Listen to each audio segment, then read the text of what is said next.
Pirena.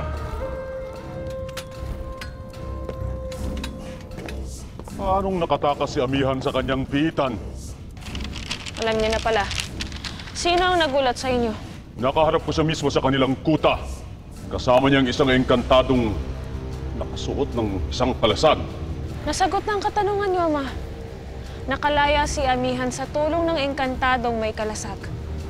Bakit hindi niyo sila hinuli? Natakasan nila ako. Nakatakas sila habang naroon kayo? Nangangahulugan ba ito na tila hindi niyo kayang gamitin ang brilyanteng hiniram niyo sa akin at hanggang ngayon ay hindi niyo pa isinasoli? Sinusumbatan mo ba ako, Pirena? Ipinapaalala ko lamang sa inyo kung sino ang tunay na nagmamay-ari ng brilyante. Ayoko lang na magkalimutan tayo.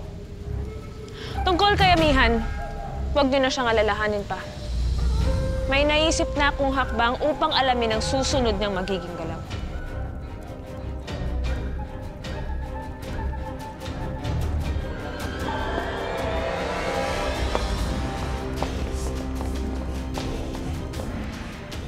Paumanhin, Panginoon. Ngunit tila nawawala na ng galang sa inyong anak. Tumahimik ka, Agario.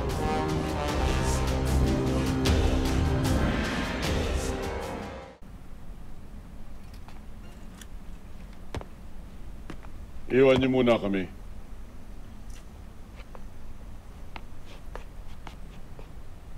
May nakaligtaan ba kayong sabihin sa akin, Ama?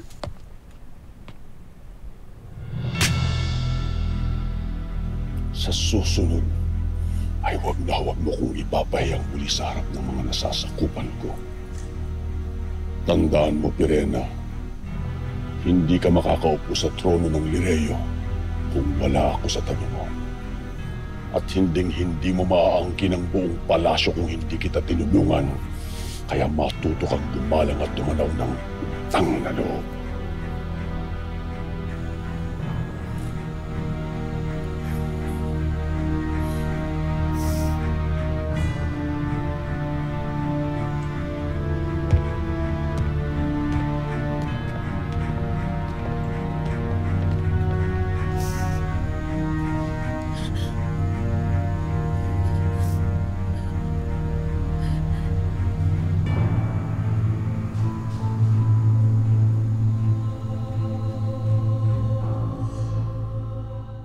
For exclusive videos and updates, log on to www.encantadio.com.ph.